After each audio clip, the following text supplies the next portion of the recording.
നമസ്കാരം. പ്രധാന വാർത്തകൾ. മഴയ്ക്ക് നേരിയ ശമനമായെങ്കിലും നാടെങ്ങും മഴക്കെടുതികൾ തുടരുന്നു. കാസർഗോഡ് തോട്ടിൽ വീണ് വീട്ടമ്മ മരിച്ചു.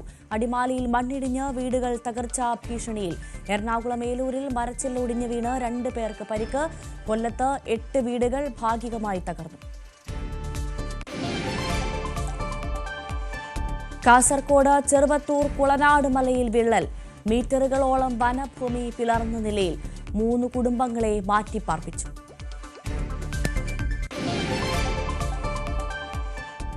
കണ്ണൂർ തളിപ്പറമ്പിൽ ഷോക്കേറ്റ് 5 പശുക്കൾ ചത്തു. അപകടം. തൊഴുത്തിലേക്കുള്ള വൈദ്യുതി കമ്പി പൊട്ടി വീണ്. പാലക്കാട് കല്ലടിക്കോട് വാഹനാപകടത്തിൽ സ്കൂട്ടർ യാത്രക്കാരിക്ക് ദാരുണാന്ത്യം. അപകടത്തിൽപ്പെട്ട ലിസിയുടെ ദേഹത്ത് പിക്കപ്പ് വാൻ കയറിയിറങ്ങി. കാസർഗോഡ് പെരുമ്പട്ടയിൽ സ്കൂട്ടർ അപകടത്തിൽ യുവാവ് മരിച്ചു. മലപ്പുറം രണ്ടത്താണിയിൽ ആംബുലൻസ് മറിഞ്ഞ് അപകടം.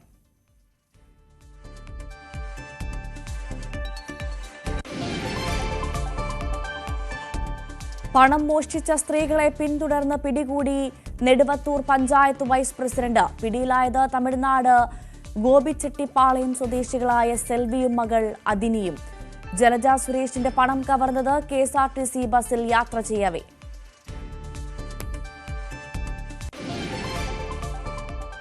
വിശദമായി നോക്കാം. തിരുവനന്തപുരം നെയ്യാറ്റിൻകരയിൽ ശക്തമായ കാറ്റിൽ മരങ്ങൾ ഒടിഞ്ഞു വീണു. പലയിടങ്ങളിലും വൈദ്യുതി ബന്ധം തകരാറിലായി. തിരുവനന്തപുരം നാഗർകോവിൽ ദേശീയപാതയിൽ 3 കല്ലിൻമൂടിൽ സമീപത്തായി മരം ഒടിഞ്ഞു വീണ് ഗതാഗതം ഭാഗികമായി തടസ്സപ്പെട്ടു. കിളിയൂർ, മുട്ടച്ചൽ, കള്ളിമൂട്, പാട്ടം, തലയ്ക്കൽ തുടങ്ങിയ പ്രദേശങ്ങളിലും നാശനഷ്ടമുണ്ട്. വൃഷ്ടിപ്രദേശങ്ങളിൽ മഴ ശക്തമായതിനാൽ നെയ്യാർ ഡാം, അരുവിക്കര, ചിറ്റാർ ഡാമുകളിൽ ജലനിരപ്പ് ഉയർന്നു. കഴിഞ്ഞ ദിവസം നെയ്യാർ ഡാമിലെ ഷട്ടറുകൾ 20 സെന്റിമീറ്ററോളം വീണ്ടും ഉയർത്തിയിരുന്നു. തീരത്തുള്ളവർക്ക് ജാഗ്രതാ നിർദ്ദേശം നൽകിയിട്ടുണ്ട്. താഴ്ന്ന പ്രദേശങ്ങളിൽ പലയിടത്തും വെള്ളക്കെട്ടും രൂപപ്പെട്ടിട്ടുണ്ട്.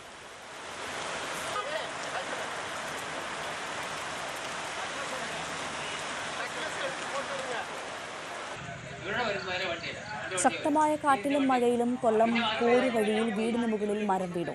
വീട് ഭാഗികമായി തകർന്നു. കുടുംബം അത്ഭുതകരമായി രക്ഷപ്പെട്ടു. ഉമർ റാവത്തറുടെ വീടിന് മുകളിലേക്കാണ് സമീപ പുരയിടത്തിൽ നിന്നുണ്ടായിരുന്ന മരം വീണത്. ശബ്ദം കേട്ട് വീട്ടുകാർ പുറത്തേക്ക് ഓടി രക്ഷപ്പെടുകയായിരുന്നു.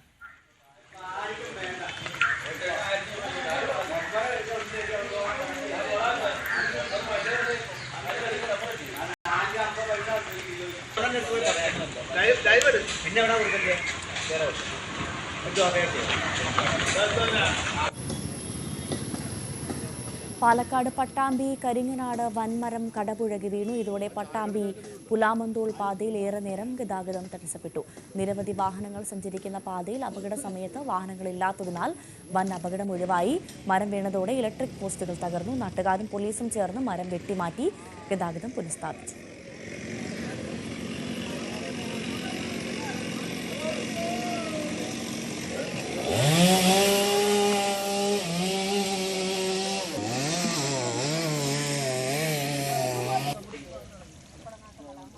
കാസർഗോഡ് ചെറുവത്തൂർ കുളനാട് മലയിൽ വിള്ളൽ. വനഭൂമിയിലാണ് വിള്ളൽ കണ്ടെത്തിയത്. നെല്ലിക്കാൽ അംബേദ്കർ ഉന്നതിയിലെ 30 കുടുംബങ്ങൾ താമസിക്കുന്ന പ്രദേശമാണിത്. 3 കുടുംബങ്ങളെ അടിയന്തരമായി മാറ്റിപ്പാർപ്പിച്ചു.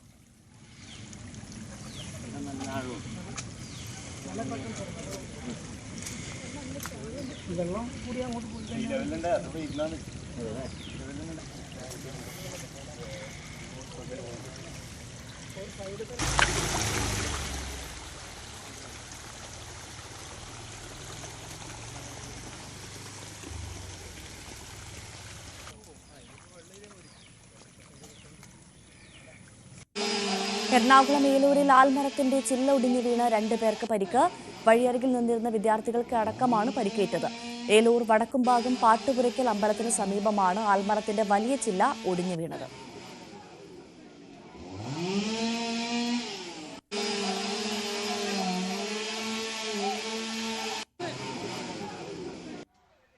ശക്തമായ കാറ്റിൽ എറണാകുളം കുട്ടമ്പുഴ പഞ്ചായത്തിലെ ഇളമ്പാശ്ശേരി ഉന്നതിയിൽ വീടുകളുടെ മുകളിലേക്ക് മരം കടപുഴകി വീണു. കാറ്റിൽ 3 വീടുകളുടെ മേൽക്കൂര തകർന്നിട്ടുണ്ട്. കാറ്റത്ത് റബ്ബർ ഉൾപ്പെടെയുള്ള മരങ്ങളും നശിച്ചു. കന്നിയമ്മ, ഗിരിജ, ലീല, സത്യൻ എന്നിവരുടെ വീടുകൾക്കാണ് നാശം.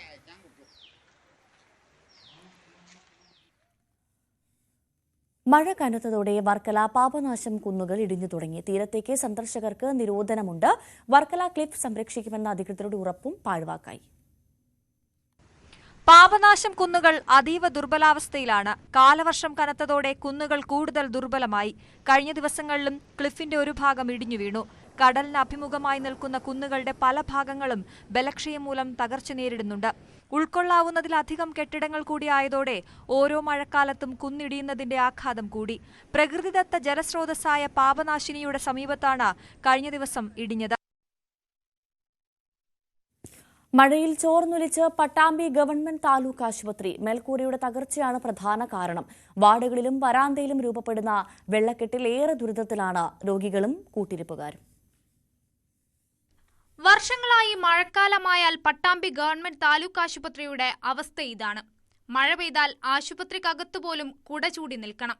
തകർന്ന മേൽക്കൂരയിലൂടെ മഴവെള്ളം ചോർന്ന് ആശുപത്രിക്കുള്ളിൽ പതിക്കുന്നതോടെ വെള്ളക്കെട്ടും രൂക്ഷം. കഴിഞ്ഞ ദിവസം രാത്രിയിൽ പെയ്ത മഴയിൽ വലിയ തോതിലാണ് ആശുപത്രിക്കകത്തേക്ക് വെള്ളമെത്തിയത്. ആശുപത്രിയിലെ സ്ത്രീകളുടെ വാർഡിലും വെള്ളം കയറി. ഈ സമയത്ത് നിരവധി രോഗികളും കൂട്ടിരിപ്പുകാരും ഇവിടെ ഉണ്ടായിരുന്നു. മണിക്കൂറുകളോളം വെള്ളം വാർഡിൽ തന്നെ കെട്ടിക്കിടക്കുന്ന അവസ്ഥയുണ്ടായെന്നും രോഗികൾ പറയുന്നു. ആശുപത്രി മേൽക്കൂരയുടെ ഷീറ്റുകൾ തകർന്നതാണ് ചോർച്ചയ്ക്ക് കാരണം. വർഷങ്ങളായി ഈ ദുരിതം അനുഭവിക്കാൻ തുടങ്ങിയിട്ടെന്നും അധികൃതരുടെ ഭാഗത്തു നിന്നും നടപടി ഉണ്ടാകുന്നില്ലെന്നും ആക്ഷേപമുണ്ട്. ധാരാളം പേഷ്യൻസ് വരുന്ന ഈ ആശുപത്രിയിലെ സ്ഥിതിയാണിത്. കാഷ്വാലിറ്റിക്ക് വരുന്ന പേഷ്യൻറ്റിൻ്റെ ബൈസ്റ്റാൻഡറോ വഴിക്ക് വീണ് അവിടെ അഡ്മിറ്റ് ചെയ്യേണ്ടതായിട്ടുള്ള അവസ്ഥ നമുക്ക് കാണാൻ വേണ്ടി സാധിക്കും. എന്നാൽ ഈ കാര്യം ഞങ്ങൾ പലതവണ മുനിസിപ്പാലിറ്റി കൗൺസിലർമാരോടും അതുപോലെ തന്നെ ഇവിടുത്തെ ജനപ്രതിനിധികളോടും അധികാരിമാരോടും ഒക്കെ പറഞ്ഞിട്ടുണ്ട്. പക്ഷേ ഇന്ന് വരെ അതിന് യാതൊരു തരത്തിലുള്ള പ്രതികരണം ഉണ്ടായിട്ടില്ല, പരിഹാരം ഉണ്ടായിട്ടില്ല. ആകെ ഒരു 4 ആസ്പെറ്റോ ഷീറ്റ് വെച്ചാൽ നിർത്താവുന്ന വെള്ള ഒഴുക്കാണ് ഇന്ന് അവിടെയുള്ളൂ. മഴ പെയ്ത് ചോർച്ചയുണ്ടായാൽ രോഗികളും ജീവനക്കാരും വെള്ളത്തിലൂടെ വേണം സഞ്ചരിക്കാൻ. മഴക്കാല രോഗങ്ങളിൽ നിന്നും മറ്റും മുക്തി നേടാൻ ആശ്രയിക്കുന്ന ആശുപത്രിയിലെ ഈ ദുരവസ്ഥയിൽ ഏറെ ആശങ്കയിലാണ് രോഗികൾ. സാധാരണക്കാരായ നിരവധി ആളുകൾ ആശ്രയിക്കുന്ന പട്ടാമ്പി ഗവൺമെന്റ് താലൂക്ക് ആശുപത്രിയോടുള്ള ഈ അവഗണന അവസാനിപ്പിക്കണമെന്നാണ് ആവശ്യം. ന്യൂസ് 18 പട്ടാമ്പി. ദുരിതം നിറച്ച് Ernakulam south railway station road. South railway സ്റ്റേഷന്റെ പ്രധാന കവാടത്തിന് മുന്നിലേക്കുള്ള റോഡ് തകർന്നു കിടക്കുന്നത് യാത്രക്കാരെ വല്ലാതെ വലയ്ക്കുകയാണ്. വെള്ളക്കെട്ട് മറ്റൊരു തലവേദനയുമാണ്. മഴ കനത്തതോടെ റോഡിൽ നിന്ന് സ്റ്റേഷനിലേക്ക് എത്താൻ യാത്രക്കാർ പെടാപ്പാടുപെടുകയാണ്. ചിറ്റൂർ റോഡിൽ നിന്ന് റെയിൽവേ സ്റ്റേഷനിലേക്കുള്ള റോഡിന്റെ ഇരുവശത്തും യാത്രക്കാരെ കാത്തിരിക്കുന്നത് ദുരിതങ്ങളാണ്. നിർമ്മാണ പ്രവർത്തനങ്ങളുമായി ബന്ധപ്പെട്ടുണ്ടായ കുഴികളാണെന്ന ന്യായീകരണം റെയിൽവേ നിരത്തുന്നുണ്ടെങ്കിലും മഴ വന്നാൽ യാത്രക്കാർ വെള്ളത്തിൽ തന്നെ. കഴിഞ്ഞ വർഷങ്ങളിലെ കനത്ത മഴക്കാലത്ത് റെയിൽവേ സ്റ്റേഷനിൽ നിന്ന് ചിറ്റൂർ റോഡിലേക്കും തിരിച്ചും പോലീസിന്റെ നേതൃത്വത്തിൽ പ്രത്യേക വാഹന സൗകര്യം ഏർപ്പെടുത്തേണ്ടി വന്നിരുന്നു. ടിക്കറ്റ് കൗണ്ടറിലെ ക്യൂ അവസാനിക്കുന്നത് വെള്ളക്കെട്ടിലാണ്. ഒന്നാമത് നമ്മൾ ഈ മഴക്കാലമൊക്കെ ആയിക്കഴിഞ്ഞാൽ ഈ ഡ്രെയിനേജിൻ്റെ കംപ്ലൈൻറ്റും ഒക്കെ ഉള്ള സ്ഥലമാണ്. മാത്രമല്ല ഇപ്പം രാവിലെ ഓഫീസ് ടൈമൊക്കെ ആകുമ്പം നല്ല തിരക്കാണ്. അപ്പോൾ നമ്മൾ ഈ പുതിയ ഡ്രസ്സും ഷൂസും ഒക്കെ ഇട്ട് ഓഫീസിൽ യൂണിഫോം ഒക്കെ ഇട്ട് പോകുന്നവർക്കൊക്കെ നല്ല ബുദ്ധിമുട്ടാണ്. അതേപോലെ ടിക്കറ്റ് എടുക്കാനാണെങ്കിലും ആ വെള്ളത്തിൽ കൂടെ നിൽക്കണം. ചിലപ്പോൾ അവിടെ ക്യൂ അതിനകത്ത് നിൽക്കാതെ ക്യൂ ചിലപ്പോൾ പുറത്തോട്ട് നീണ്ടു നിൽക്കുന്നതായിട്ട് നമുക്ക് കാണാം. അപ്പം അവരൊക്കെ ആ വെള്ളത്തിൽ നിന്ന് വേണം അവർ ടിക്കറ്റ് എടുക്കാൻ പോകാനും. അതേപോലെ വണ്ടി പോകുമ്പം ദേഹത്തോട്ട് അതിൻ്റെ അഴുക്ക് തെറിക്കും. നല്ല മഴയാണെങ്കിൽ ശരിക്കും കുളം പോലെ തന്നെയാണ്. അവിടെ ഭയങ്കര ബുദ്ധിമുട്ടാണ് നടന്നു വരാൻ. വെള്ളക്കെട്ട് ഒഴിവാക്കി യാത്രക്കാർക്ക് റെയിൽവേ സ്റ്റേഷനിലേക്ക് പോകാൻ മേൽക്കൂരയോട് കൂടിയ താൽക്കാലിക സൗകര്യമെങ്കിലും ഒരുക്കണമെന്ന് ട്രെയിൻ യാത്രക്കാരുടെ സംഘടനകൾ ആവശ്യപ്പെട്ടിരുന്നുവെങ്കിലും നടപ്പിലായില്ല. റെയിൽവേ സ്റ്റേഷൻ നവീകരണ ജോലികൾ നീളുന്നത് മൂലമുള്ള പ്രശ്നങ്ങളും യാത്രക്കാർ ഏറെ നാളെ സഹിക്കുന്നു. മാത്രമല്ല ടിക്കറ്റ് കൗണ്ടറും ഇൻഫർമേഷൻ സെന്ററും 2 കെട്ടിടങ്ങളിലായതും വലിയ ബുദ്ധിമുട്ടാണ് സൃഷ്ടിക്കുന്നത്. ഇത് ഭയങ്കര ബുദ്ധിമുട്ടാണ് ഈ റോഡ് ഇങ്ങനെ നടക്കുന്നതുകൊണ്ട്. രാവിലെ വന്നപ്പോഴേക്കും എൻ്റെ കാലെല്ലാം ഭയങ്കര വെള്ളം കയറി ഭയങ്കര ബുദ്ധിമുട്ടായിരുന്നു. ഒന്നും പോകാനൊക്കെ ബുദ്ധിമുട്ടാണ്. അതെ, നടന്നു വരാൻ ഭയങ്കര ബുദ്ധിമുട്ടാണ് ഈ വഴി കൂടെ. അതെ, പുറത്തുനിന്ന് ആളെങ്കിലും വന്നു കഴിഞ്ഞാൽ അവർ പെട്ടുവെന്ന് വിചാരിച്ചാൽ മതി. ഭയങ്കര ബുദ്ധിമുട്ടാണ് വഴി വരാൻ. യാത്രക്കാർക്കായി നിർമ്മിച്ച നടപ്പാത അനധികൃത കച്ചവടക്കാർ മുതൽ സ്ഥിരതാമസമാക്കിയ സംഘങ്ങൾ വരെ കയ്യേറിയപ്പോൾ പൊട്ടിപ്പൊളിഞ്ഞ റോഡിലേക്ക് ഇറങ്ങി നടക്കാൻ നിർബന്ധരാകുകയാണ് സാധാരണക്കാർ. ഡ്രെയിനേജ് വാട്ടർ ഉൾപ്പെടെയാണ് റോഡിലൂടെ ഒഴുകുന്നത്. യാത്രക്കാർക്ക് കടന്നു പോകാനുള്ള ഇടങ്ങളിൽ പോലും വാഹനങ്ങൾ അനധികൃതമായി പാർക്ക് ചെയ്തിരിക്കുന്നതും ദുരിതത്തിന്റെ ആക്കം കൂട്ടുന്നു. ന്യൂസ് 18 കൊച്ചി.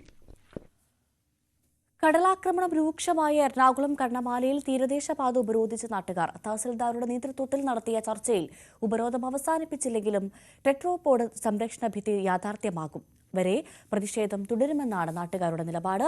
എന്തുകൊണ്ടാണ് നാട്ടുകാർ കടുത്ത പ്രതിഷേധത്തിലേക്ക് കടക്കുന്നുവെന്ന് വ്യക്തമാക്കാൻ ഈയൊരു വീട് മാത്രം മതി. ചെറുകടവിൽ അനു ആന്റണിയുടെ വീട് അതുൾപ്പെടെ 8 വീടുകളാണ് പ്രദേശത്ത് പൂർണ്ണമായും തകർന്നത്.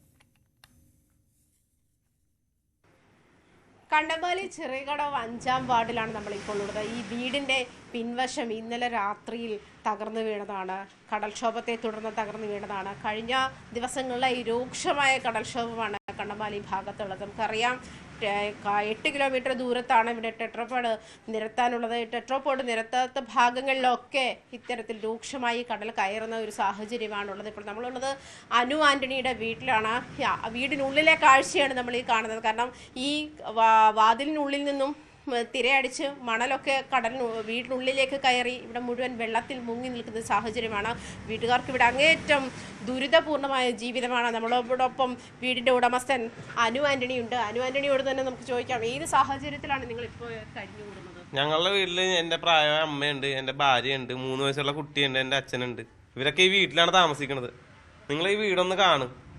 കടൽക്ഷോഭം തുടങ്ങിയിട്ട് 2 ദിവസം കഴിഞ്ഞു. ഈ കഴിഞ്ഞ 3 മാസത്തിന് മുമ്പ് കെട്ടിയുണ്ടാക്കിയ ഒരു അടുക്കളയാണ് ആ വീണ് കിടക്കണത്. ലക്ഷങ്ങൾ മുടക്കിയതാണ്. അതെല്ലാം കടലെടുത്ത്. അപ്പം ഈ കാണുന്നത് കണ്ട, ഞങ്ങളെ ടോയ്ലറ്റിൽ പോകാനും കൂടി സൗകര്യമില്ല. ഞങ്ങളെ പ്രായമായ അമ്മയും ഭാര്യയും കുട്ടികളൊക്കെ ഇവിടെ പോകും. ടോയ്ലറ്റ് സൗകര്യം കൂടി ഇല്ല. ഞങ്ങൾ ടോയ്ലറ്റിന്റെ അവസ്ഥയാണ് നിങ്ങൾ ഈ കാണുന്നത്. നിങ്ങൾ ഈ കാണുന്ന ആളുകൾ, ബന്ധപ്പെട്ട അധികാരികളൊന്ന് വന്ന് ഒരു ദിവസമെങ്കിലും ഒരു ദിവസം ഈ വീട്ടിലൊന്ന് താമസിച്ച് കാണിക്കും. ഈ വീട്ടിൽ എങ്ങനെയാണ് നിങ്ങൾ കിടക്കാൻ പറ്റണത്? ടോയ്ലറ്റ് സൗകര്യം നോക്ക്. ഇവിടെ നമുക്ക് ഇങ്ങനെ താമസിക്കും ഒരു മനുഷ്യരല്ലേ ഞങ്ങൾ? കാലത്തൊഴുത്തി കിടക്കണല്ലോ ഇതെന്താണ് ഞങ്ങളുടെ അവസ്ഥ? തൊഴുത്തിനേലും കഷ്ടമായി ഞങ്ങൾ. എന്നിട്ട് ഇത് ബന്ധപ്പെട്ട ആരും വന്ന് കാണണ, ഒരു നല്ല വാക്ക് പറയാനും കൂടെ ആരും വന്നില്ല. ഇവിടെ ചോദിക്കും പറഞ്ഞ് ഞങ്ങൾ ടെട്രോപാഡിന്റെ പാസ്സാക്കിയിട്ടുണ്ട്, കല്ല് പാസ്സാക്കിയിട്ടുണ്ട്, അത് ഇതെന്നൊക്കെ പറഞ്ഞ് ഞങ്ങളെ എല്ലാ കൊല്ലവും തട്ടാമുട്ടി പറഞ്ഞ് ഞങ്ങൾ നിർത്തണേ. ഇപ്പോൾ ഞങ്ങൾ റോഡ് ഉപരോധിച്ചിട്ട് വന്നേണ്. അപ്പോഴും പറയണത് ടെട്രോപോഡ് വരും, കല്ല് വരും, ജിയോ ബാഗ് വെക്കും. ജിയോ ബാഗ് ഒന്നും ഇവിടെ വേണ്ടെന്ന്. ജിയോ ബാഗ് വെച്ചതൊക്കെ ഇവിടെ ഒഴുകി വന്ന് കിടക്കണ്. അത് തകർത്താണ് ഈ വീട് തകർത്തത്. ഞങ്ങൾക്ക് കടൽ ഭിത്തി വേണമെന്നുള്ള ഞങ്ങളുടെ ആവശ്യം വർഷങ്ങളായിട്ടുള്ളതാണ്. ഞങ്ങൾക്ക് ഇതുവരെ ഇത് സാധിച്ചു തന്നില്ല. എന്താണ് ഇവർ ചെയ്യാത്തതെന്നറിയില്ല. കഴിഞ്ഞ ഇടയ്ക്ക് ഇവിടെ 247 കോടി രൂപയുടെ ജിയോ ബാഗ് ഈ ടെട്രോപാഡ് ചെയ്യുമെന്ന് പറഞ്ഞാൽ ഒട്ടിച്ച് വെച്ചു പോസ്റ്ററിൽ. ആ പോസ്റ്റർ മാത്രമേ ഉള്ളൂ. ഈ പറയണതൊന്നും നടപ്പാകണില്ല. ആൾക്കാർ വന്റെ പ്രതിഷേധമാണെന്ന്. ഈ വീട് വിട്ട് പോകേണ്ട അവസ്ഥയാണ്. എന്തുകൊണ്ടാണ് അധികാരികൾ കണ്ണടയ്ക്കുന്നത് എന്ന ചോദ്യമാണ് ബാക്കിയാകുന്നത്. ഇത്തരം നമുക്ക് ഈ ജിയോ ബാഗുകളൊക്കെ തകർന്നു വീഴുന്ന എനിക്ക് പിന്നിലായി കാണാം. ഇത്രയും രൂക്ഷമായി കടൽ അകത്തേക്ക് വരുന്നു. ഇവിടെ കുഞ്ഞുങ്ങൾ ഉൾപ്പെടെയുള്ള ആളുകൾ, 3 വയസ്സുകാരനാണ് ഈ വീട്ടിനുള്ളിൽ താമസിക്കുന്നത്.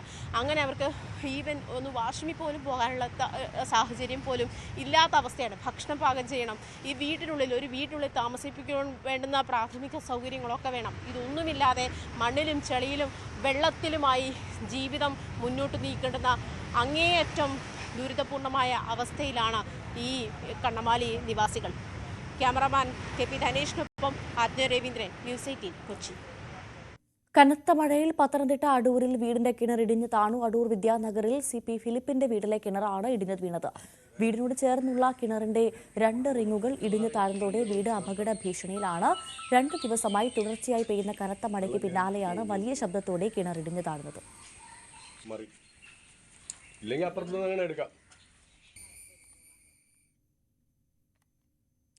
കാസർഗോഡ് പുത്തികെ മംഗലടുക്ക തലമുകൾ റോഡിൽ കുന്നിടിഞ്ഞ് വീണ് പുത്തികെ ധർമ്മ അടുത്ത് തലമുകളിലെ CPM ബ്രാഞ്ച് ഓഫീസ് തകർന്നു. ഓഫീസിന്റെ പിന്നിൽ നിന്ന് മണ്ണ് നീങ്ങിയാണ് ചുമരിൽ വിള്ളലുണ്ടായത്. തുടർന്ന് മേൽക്കൂര തകർന്നു വീഴുകയായിരുന്നു. മണ്ണിടിയുന്നതറിഞ്ഞ് ഇവിടെ എത്തിയ പ്രദേശവാസികൾ നോക്കി നിൽക്കെ ചുമരിടിഞ്ഞ് ഓഫീസ് നിലം പൊത്തി.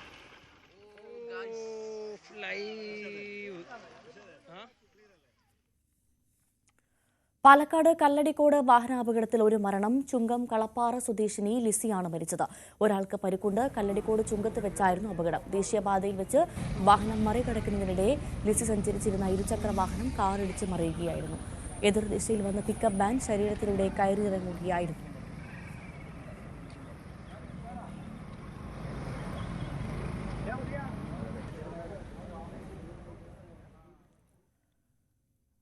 കാസർഗോഡ് പെരുമ്പട്ടയിലെ സ്കൂട്ടർ അപകടത്തിൽപ്പെട്ട് യുവാവ് മരിച്ചു. പെരുമ്പട്ട കല്ലുവളപ്പിലെ രഞ്ജിത്താണ് മരിച്ചത്.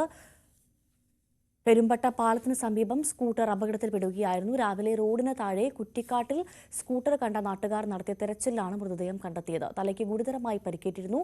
ചീമേനി പോലീസ് അന്വേഷണം ആരംഭിച്ചു. മലപ്പുറം രണ്ടത്താണിയിൽ രോഗിയുമായി പോവുകയായിരുന്ന ആംബുലൻസ് മറിഞ്ഞ അപകടം. നിയന്ത്രണം വിട്ടാണ് അപകടം. കോട്ടക്കലിലെ സ്വകാര്യ ആശുപത്രിയിലേക്ക് രോഗിയെ കൊണ്ടുപോവുകയായിരുന്നു. ആർക്കും പരിക്കില്ല. മറിഞ്ഞ ആംബുലൻസിൽ ഉണ്ടായിരുന്ന രോഗിയെ മറ്റൊരു ആംബുലൻസിൽ കോട്ടക്കലിലെ സ്വകാര്യ ആശുപത്രിയിൽ എത്തിച്ചു.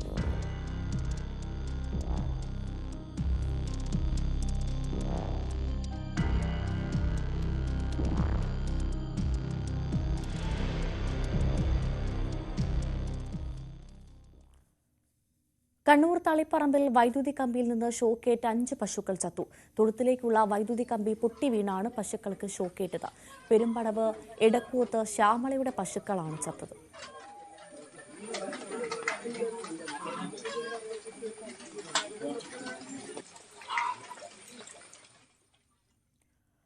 മുൻപെങ്ങുമില്ലാത്ത വിധം വന്യമൃഗ ഭീതിയിലാണ് ഇടുക്കി.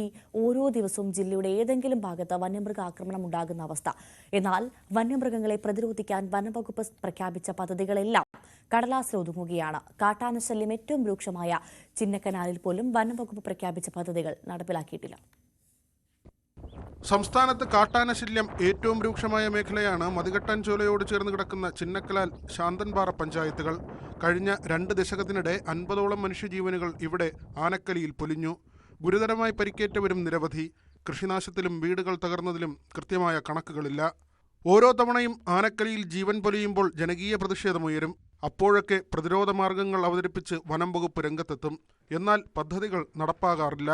വനം വകുപ്പ് വാച്ചർ ശക്തിവേൽ കൊല്ലപ്പെട്ടപ്പോഴായിരുന്നു മേഖലയിൽ ഏറ്റവും വലിയ പ്രതിഷേധമുയർന്നത്. ഇതോടെ ഏറ്റവും അപകടകാരിയായ അരിക്കൊമ്പനെ കാടുമാറ്റുന്നതടക്കമുള്ള നിർദ്ദേശങ്ങൾ വനം വകുപ്പ് മുൻപോട്ട് വെച്ചു. അരിക്കൊമ്പനെ കാടുമാറ്റിയതൊഴിച്ചാൽ മറ്റു പദ്ധതികൾ നടപ്പായില്ല.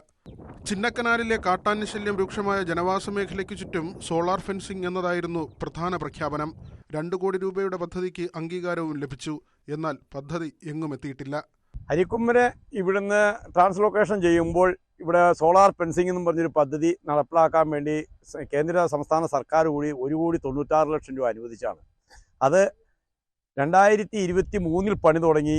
അത് പൂർത്തിയാക്കേണ്ട ഒരു പണിയായിരുന്നു. ഇതുവരെ അത് ഇഴഞ്ഞ് അമ്മിക്കല്ലിൻ്റെ അടിയിലിട്ട് അരയ്ക്കുന്ന രീതിയിൽ അരച്ച് ഇതുവരെ ആ പദ്ധതി എങ്ങും നടപ്പിലാക്കിയിട്ടില്ല.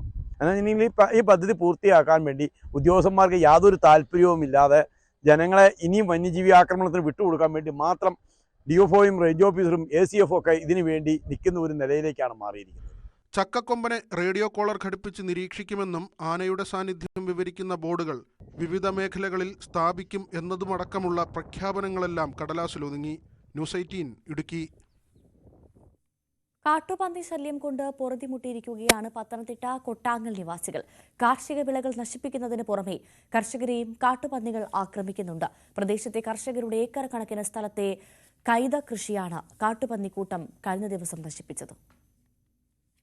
കോട്ടങ്ങൽ പഞ്ചായത്തിൽ കുമ്പിളുവേലിൽ പ്രദേശത്താണ് കാട്ടുപന്നി ശല്യം രൂക്ഷമായത്. രാപകൽ വ്യത്യാസമില്ലാതെ കാട്ടുപന്നികൾ കൂട്ടമായി കൃഷിയിടങ്ങളിൽ ഇറങ്ങുന്നതാണ് കർഷകരുടെ ജീവനും സ്വത്തിനും ഭീഷണി ഉയർത്തുന്നത്. കഴിഞ്ഞ ദിവസം 4.5 ഏക്കറിലെ കൈതത്തോട്ടത്തിലിറങ്ങി 8,000-ന് മുകളിൽ കൈതകളാണ് കാട്ടുപന്നികൾ നശിപ്പിച്ചത്. ഏകദേശം നമുക്കൊരു 10,000 കാനികളോളമാണ് ഈ പന്നി കയറി കടിച്ചു കളഞ്ഞേക്കുന്നത്. അപ്പം നമുക്ക് മറ്റുള്ള തോട്ടങ്ങളിലൊക്കെ ഉണ്ട്. പക്ഷേ അവിടെ ഒരു 10, 50, 100 ഇങ്ങനെയൊക്കെയുള്ള ഒരു സംഭവമുള്ളൂ. അവിടെ നമ്മളിങ്ങനെ സൈഡൊക്കെ മറിച്ച് കിട്ടിയിട്ടുണ്ട്. എങ്കിൽ പോലും ഈ ഒരു വ്യാപകമായിട്ടുള്ളൊരു ശല്യം നമുക്ക് ഈ തോട്ടത്തിൽ അനുഭവപ്പെട്ടത്. അപ്പം ഇത് പല പ്രാവശ്യങ്ങളിലായിട്ട് ചെറിയ ഒരു 10, 100, 150 അങ്ങനെ പോകുന്നത്. ഇത്രയും ഒരു ഭീമമായിട്ടുള്ള നഷ്ടം ഈ വേളയാണ് നമുക്ക് അനുഭവപ്പെട്ടേക്കുന്നത്. ഒരു 3-4 മാസമായിട്ട് ഈ പന്നി എന്തോ ഒരു വാശി പോലെ ഇറങ്ങി വരുന്നത്. അവർ ഭയങ്കരമായിട്ട് ശല്യമായി. ഇവിടെ സാധാരണക്കാർക്ക് ഇവിടെ ഉള്ള പരിസര സമീപവാസികൾക്കൊക്കെ ആണെങ്കിൽ പോലും ഒരു കാരണവശാലും ജീവിക്കാൻ പറ്റാത്ത ഒരു സാഹചര്യം. കാട്ടുപന്നികളുടെ ആക്രമണത്തിൽ തോട്ടം തൊഴിലാളികൾക്ക് വീണ് പരിക്ക് പറ്റിയിരുന്നു.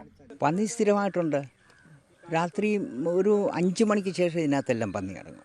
മനുഷ്യന് നടക്കാൻ പറ്റാത്തൊരു സ്ഥിതിയാണ്. ഇതിനകത്ത് സ്ഥിരമായിട്ട് പന്നിയാണ്. ഒരു 3 കൊല്ലമായുള്ളൂ ഇതുപോലെ. ഇപ്പോൾ തുടർച്ചയായിട്ട് ഇത്രയധികം പന്നിയായിട്ടൊരു 2 വർഷമായുള്ളൂ. 2-3 കൊല്ലമായിട്ട് പന്നിയുണ്ട്, വർഷങ്ങളായിട്ട് പന്നിയുണ്ട്. എന്നാലും ഒരു 2 കൊല്ലമായുള്ളൂ ഇതുപോലെ പന്നി പെരിയത്. കാരണം ഒരു തരത്തിൽ മനുഷ്യന് ജീവിക്കാൻ പറ്റാത്തൊരു സ്ഥിതിയായി. കർഷകർക്കും പറ്റത്തില്ല, ഞാൻ കർഷക തൊഴിലാളിയാണ്. നമുക്കും കർഷകൻ വല്ലതും ചെയ്താലേ നമുക്കും പണിയുള്ളല്ലോ. കാട്ടുപന്നികൾ കൃഷി നശിപ്പിച്ചതോടെ വലിയ സാമ്പത്തിക പ്രതിസന്ധിയിലാണ് ഇവിടുത്തെ കർഷകർ. പലർക്കും നഷ്ടപരിഹാരം പോലും ഇതുവരെ ലഭിച്ചിട്ടില്ല. കാട്ടുപന്നികളെ തുരത്താൻ അടിയന്തര ഇടപെടലാണ് കർഷകർ ആവശ്യപ്പെടുന്നത്. ന്യൂസ് 18 പത്തനംതിട്ട. എറണാകുളം ഇടയാർ വ്യവസായ മേഖലയിലെ മറൈൻ അലയൻസ് കമ്പനി പ്രവർത്തിക്കുന്നതിനെതിരെ സമീപത്തെ മറ്റ് കമ്പനികളിലെ തൊഴിലാളികളുടെ നേതൃത്വത്തിൽ പ്രതിഷേധം. കമ്പനിയിൽ നിന്നും ഉയരുന്ന രൂക്ഷ ദുർഗന്ധം ആരോഗ്യ പ്രശ്നങ്ങൾ ഉണ്ടാക്കുന്നുവെന്നും കമ്പനിയിൽ നിന്ന് പെരിയാറിലേക്ക് മാലിന്യം പുറംതള്ളുന്നുവെന്നും ആരോപിച്ചായിരുന്നു പ്രതിഷേധം. കോഴി മാലിന്യവും മറ്ററവ് മാലിന്യവും സംസ്കരിക്കുന്ന കമ്പനിയായ മറൈൻ അലയൻസ് 3 വർഷമായി എടയാർ വ്യവസായ മേഖലയിൽ പ്രവർത്തിക്കുന്നു. 2 വർഷത്തിലധികമായി സമീപ പ്രദേശങ്ങളിലുള്ള ആളുകൾക്കും മറ്റ് കമ്പനികളിൽ ജോലി ചെയ്യുന്നവർക്കും ദുർഗന്ധം മൂലം പ്രദേശത്ത് താമസിക്കാനാകുന്നില്ലെന്നാണ് പരാതി. ആവശ്യമായ മലിനീകരണ നിയന്ത്രണ സംവിധാനമില്ലാതെ പ്രവർത്തിക്കാനാവില്ല എന്ന കോടതി ഉത്തരവ് നിലനിൽക്കെയാണ് കമ്പനി തുറന്നു പ്രവർത്തിക്കുന്നത് എന്നാണ് സമരസമിതിയുടെ ആക്ഷേപം. മാത്രമല്ല, മറൈൻ അലയൻസിൽ നിന്ന് പെരിയാറിലേക്ക് മാലിന്യം ഒഴുക്കുന്നുണ്ടെന്നും പരാതിയുണ്ട്. ഈ പറഞ്ഞ ബയോഫിൽറ്റർ പോലുള്ള സുരക്ഷാ മാനദണ്ഡങ്ങൾ പൊല്യൂഷൻ കൺട്രോൾ ബോർഡ് നിർദ്ദേശിക്കുന്ന, ബഹുമാനപ്പെട്ട കേരള ഹൈക്കോടതി നിർദ്ദേശിച്ച ഈ പറഞ്ഞ സുരക്ഷാ മാനദണ്ഡങ്ങൾ വളരെ കാര്യക്ഷമമായി സ്ഥാപിച്ചുകൊണ്ട് അത് പ്രവർത്തിപ്പിച്ച് മുന്നോട്ട് പോകാൻ തയ്യാറായാൽ ഇവിടുത്തെ ഈ ദുർഗന്ധത്തിന് പൂർണ്ണമായിട്ടല്ലെങ്കിലും വളരെയധികം പരിഹാരമുണ്ടാവുകയും ഈ ഒരു പ്രശ്നം രൂക്ഷമല്ലാതെ ഒരു പ്രത്യക്ഷമായ മറ്റു സമരമാർഗങ്ങളിലേക്ക് എത്തിപ്പെടാതെ ഇത് പരിഹരിക്കാവുന്നതേ ഉള്ളൂ.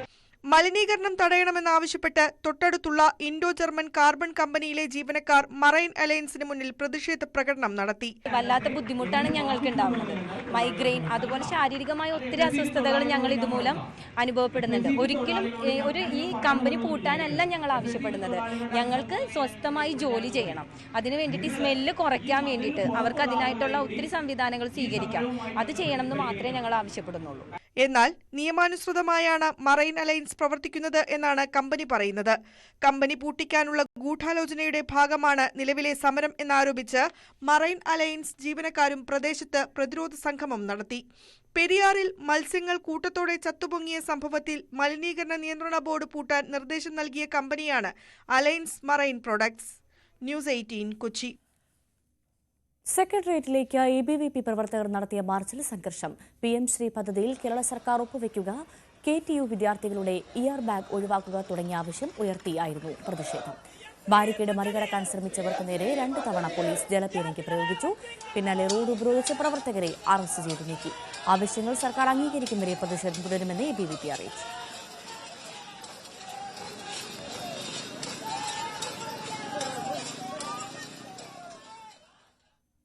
ഇനി ഇടവേളയ്ക്ക് ശേഷം സ്പോട്ട് ലൈവ് കാണാം. ടോം കുര്യാക്കോസ് ചേരും. നമസ്കാരം.